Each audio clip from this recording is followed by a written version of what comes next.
and to keep that patient active so that they don't decondition and have more disability.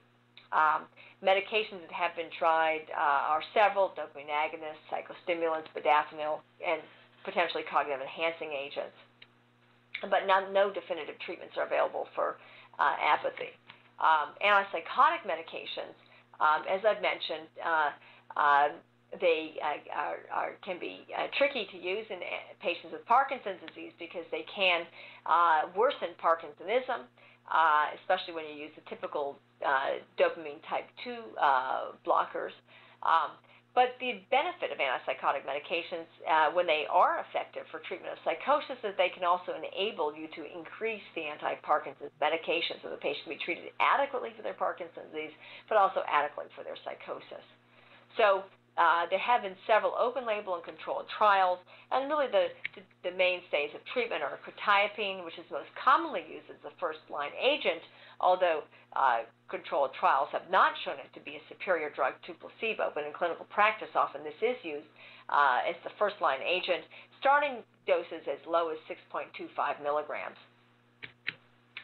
Clozapine is the most effective agent for psychosis and Parkinson's disease, but often its use is avoided because of the need for blood monitoring. And again, the dose range can be very low, beginning with as low as 6.25 milligrams every other day, up to 200 milligrams a day, with escalation as needed and tolerated, and the adverse effects being sedation and orthostasis, but also the problems with agranulocytosis, for which blood monitoring it will prevent it from being a problem.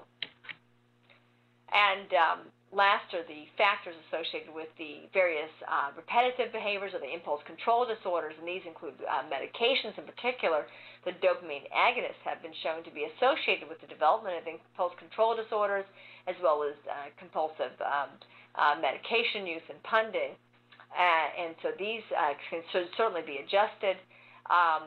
But other medications that have been used are antidepressants as well as antipsychotic medications for these patients. So in conclusion, I think that it's safe to say there has been considerable progress since James Parkinson spoke about the psychiatric aspects of Parkinson's disease as really not being an aspect of the shaking palsy when he first described the condition in 1817. We know a lot more about these conditions in terms of recognizing them. They are common. They have a negative impact, and although we know about them in terms of our knowledge base, they are under-recognized in clinical practice. And one reason for that may be that there are so many features that overlap with the motor symptoms of PD, as well as with other psychiatric conditions, so that one really has to look for these conditions, ask patients about them, educate patients about them, so that they will tell you about them if they're experiencing them and don't withhold information from the clinician.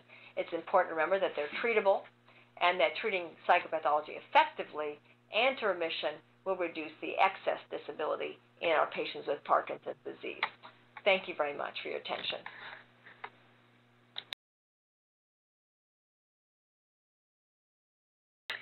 That ends our seminar. Thank you, Dr. Marsh, for your time and willingness to share your information and experiences. Also, thanks to all of you who participated. We're glad that you joined us and hope the session was helpful for you. Don't forget to fill out the online evaluation to receive your CME credit. An email will be sent to you with the survey link. Thank you again and enjoy the rest of your day.